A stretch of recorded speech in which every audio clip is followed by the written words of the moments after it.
All right. Like I said last week, I don't know what this angle looks like. I'm doing this by myself. So I'll just do the best we can until we get used to this new setup. Earl's in Hemet. Hopefully he's doing okay. Keep him in prayer. I have not heard from the guy, so I don't know what's going on with him. So if there's actually like a glare on my forehead or on any of the props behind me, I apologize. Just bear with me. And it's funny, I decided to grab this Bible today. And this is I opened it up to the first letter of John, chapter 1. Actually, our text is in verse 2, chapter 17.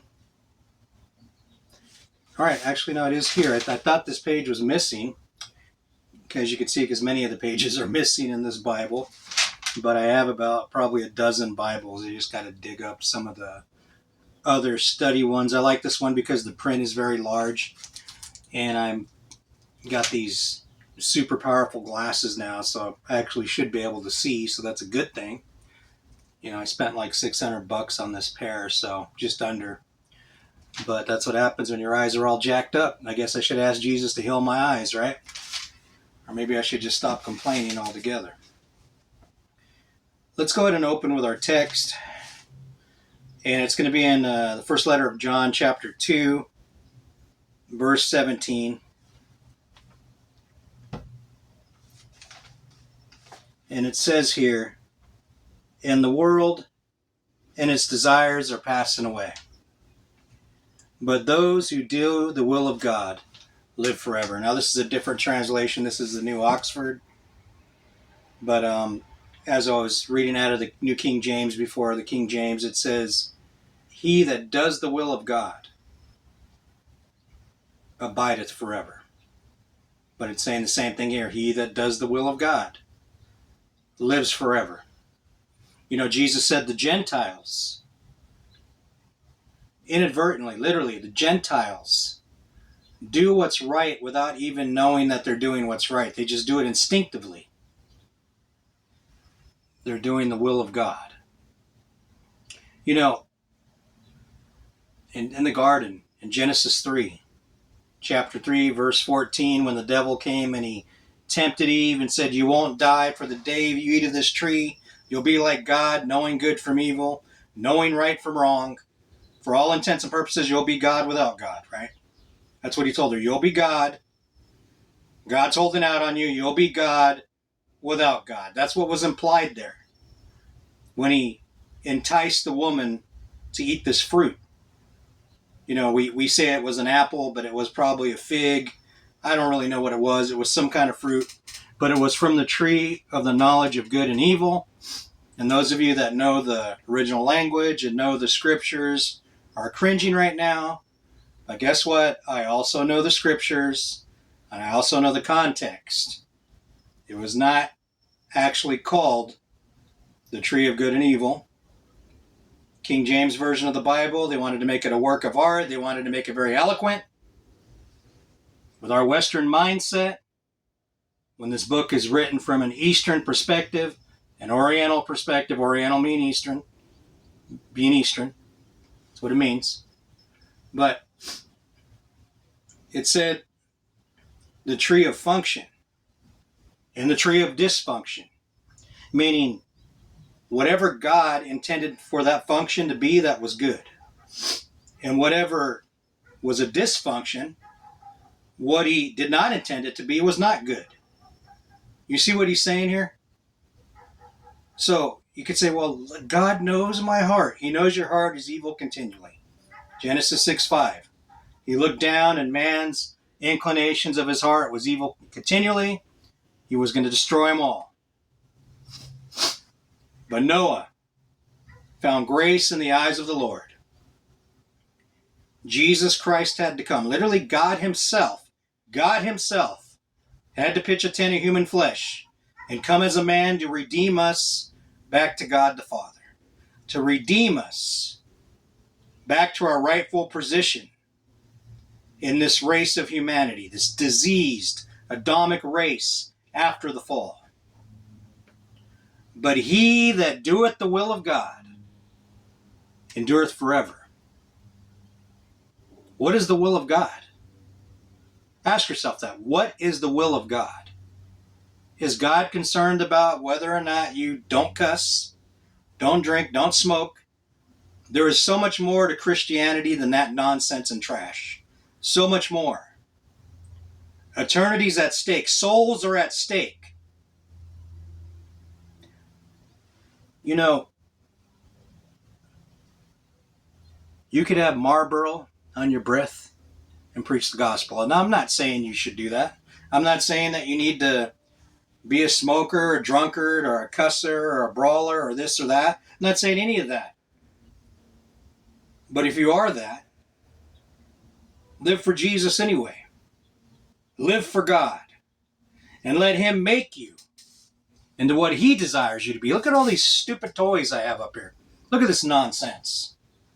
I got my wolf because I like wolves. I got my CUDA. I got this, what the heck is this thing? A steer that I bought.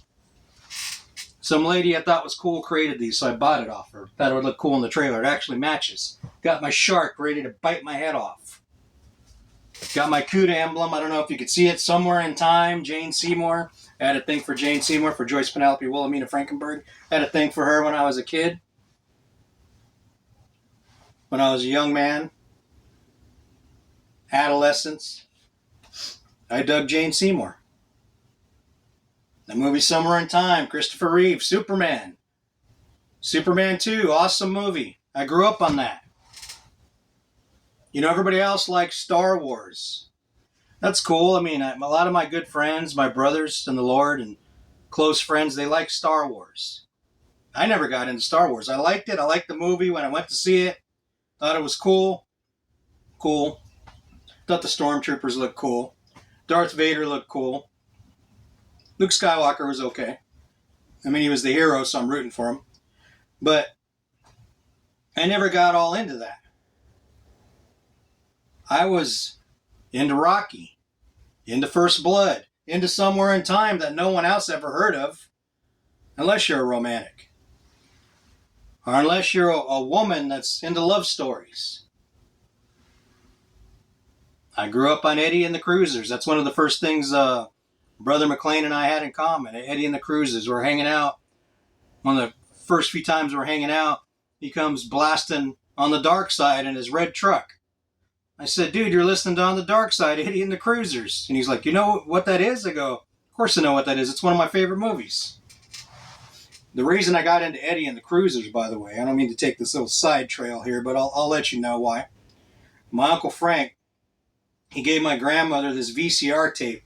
It was back when Select TV was big when I was a kid, right? And Brother Ken, you'll remember this. The rabbit jumped at 3:15. You remember that code that we used to give each other? You know what that is? When we were 14 years old, we would talk in code, so our parents didn't know what we were trying to watch on Select TV. But anyway, Select TV was the big thing back in the 80s. And so my uncle recorded Old Yeller to entertain me when I was a little kid. You know, so I wouldn't drive my mom and my grandparents crazy. And right after that, he had Eddie and the Cruisers recorded right after that. So I watched Old Yeller over and over. Then I started watching Eddie and the Cruisers. And I was like, man, I must have been like 6 when I first seen that movie. And it was creepy. It kind of creeped me out. It was scary. The music, you know, rock and roll mystery. John Cafferty and the Beaver Brown band singing On the Dark Side. But I got into it. And I became a fan of Michael Paré. Great actor, did a bunch of movies that went straight to video. You can find him on IMDb. And he was the lead character in Eddie and the Cruisers. He played Eddie Wilson. He also was in The Greatest American Hero. He was the bad kid that boxed the teacher, who was the Greatest American Hero guy. Brother McLean would tell me his name, but I can't remember his name right offhand. But anyway, that's what I grew up on. So, I mean, I appreciated Star Wars, but I just wasn't. I've always marched to a different beat, to a different I've responded to something that is different. Samuel heard God speak to him and call him when that idiot fat pig Eli, who was the prophet of God, was so stupid and fat and lost sight of God, didn't control his stupid kids that were leading Israel into idolatry by their idiotic actions. They were taking women behind the curtain and having sex with them. And this is what Israel's seen as the men of God. Taking the fatted portion of the best portion of the meat that was for the sacrifice that they had no business taking. And they caused the people to sin in their heart, to speak against the priesthood, to speak against God's ways. Look, because there's a bunch of stupid jerks in Christianity and a bunch of preachers that are idiots, that is not an excuse to not to respond to God. That is not an excuse to leave the church. This faith, this journey of faith, this Christian walk, this road to redemption is vertical and not horizontal. Vertical. Between you and God. Not anybody else. And that last day you can't stand before God and say, well, Brother Andre, that reminds me of that girl that time. And she was lesbian. We worked with her at the club. That girl actually lived at my house for a while because I was taking in strays even back then. But anyway, Andre said, baby, what are you gonna tell him when he comes back, referring to Jesus? She says, I'm gonna tell him that all men are a-holes. And Andre started laughing. He says, you're gonna tell him that? And she said, yeah. And he says, I hope I'm behind you in line. I want to hear you say that to him. And I didn't know Andre yet. And I said, hey, Andre, I said, you're a Christian. He says, yeah, I'm a Christian. He said, Charles is a Christian too. That's the first time I knew that Pastor Charles was a Christian and that Brother Andre was a Christian. Didn't know that God had something in store for us later in life. Did not know that. But I recognized the faith of the brother when I heard him speak it. And I always liked Brother Andre and Pastor Charles, of course. I always gravitated towards them. But the faith is vertical, not horizontal. You can't say, well, Brother Rick was a dirty rat, so I don't want to believe. That's your problem. Brother Rick's a dirty rat because he's in this diseased atomic race.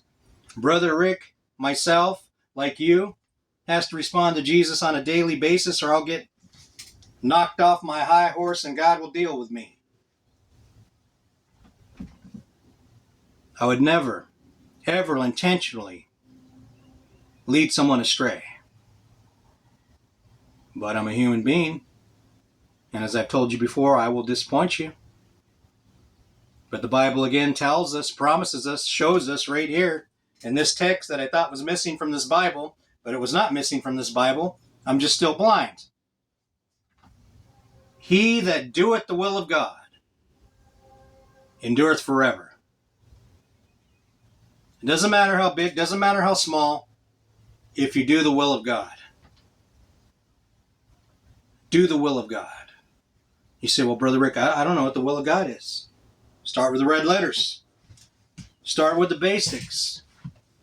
Go back to the beginning. Go back to where you first believed. Where you first received the call of God if God has called you. And I want to say this. If you're aspiring to be a preacher, you are a nut.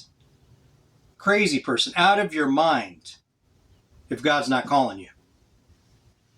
If he's calling you and you recognize that, that's an entirely different story. That's a different thing. Okay, that's not what I'm talking about here. But if you're a pew sitter, you look up to the man of God, you want to be just like the man of God, you want to be a man of God, Let me tell you this. You want to be qualified as a man of God? Learn to be uncomfortable. That's right. Learn to be uncomfortable. Learn to bring yourself down. Take upon the things of others over yourself. To be a man of God is a selfless existence. To go up in the economy of God, you must first go down. To be great, you must be the least. I'll tell you why I got so PO'd. I'll tell you why I got so pissed off. Let me say it that way. Sorry to say it because I don't know how else to say it. But I'll tell you why I ran from the call of God and why I got mad at God. And people say, oh, you got mad at God. People laugh. A lot of people laugh and don't even know God. That's why they don't understand how I could get mad at God. Jeremiah cried and got mad at God because he knew God. The weeping prophet. Jonah got pissed off and ran to the tip of Spain because he knew God. Look, some of us are jerks. I know I could be a jerk, but I know God. But you know what God told me? This is going to make you laugh. You know what he told me? I watched all my brothers, every single preacher, people that I went to battle with, watched every single one of them get married. And I don't care anymore. I could care less at this point now. But back then, I thought I had to have a wife to fulfill the call of God. I just was obsessed with finding a wife where I just stressed myself out, drove myself crazy over nothing. Straight stupidity that I even did that. And the things I did that went along with that. But I told the Lord, I said, when's it going to be my turn? The Lord very clearly spoke to me. I knew it was God. And you know what he told me? This will trip you out. You'll probably laugh. God told me, you're going to be last. You have no idea how much that pissed me off. When I knew that was God, he said, you're going to be last. Now, I know the Word of God says, those that are last will be first. But I didn't want to hear that. Who in the heck wants to be last? So I'll tell you this. If you're aspiring to be a preacher, you want to please God, learn to abase yourself. Learn to be uncomfortable. Because it's not all going to be roses. It's not going to be all fun. It's not going to be all love and the dove and all that nonsense. It's not going to be that. Sometimes, in fact, most of the time, it's going to be you being uncomfortable and someone else being touched by God while you're uncomfortable. Chew on that for a while. Chew on that. Think about that. Are you willing to pay the price? There's a price to be paid. I mean, I'm going to be 50 years old next year. I feel like an old man now. I feel like an old dog. No wonder I like wolves. But he told me, you're going to be last. And I went through a stage where I was very upset with the Lord. And I suffered much because of that. But I realized I love God because he's God. Because he's great. Not because of what he's going to give me. Jesus told Peter, do you love me more than these? He said, follow me. Feed my lambs. Peter had to give up his life. And in the end, he did. God got out of him what he knew was in him all along. In spite of what the rest of the world seen, God knew what was there. And he got it out of Peter. Jesus knows what's in us when he calls us. And he'll get what he called us for out of us as well. That's the message for tonight, for today. We're going to continue on church history, but I got to first follow what I truly feel the Holy Spirit's leading me to do at the time. So we will get there. And Cousin Brian, I'll get some Romans in there at some point, like you asked. We're going to touch these topics. But right now, we're on this theme, on this reoccurring theme. He that doeth the will of God abideth forever. Let's endeavor to do the will of God. God bless you all. Have a great night. That's the message.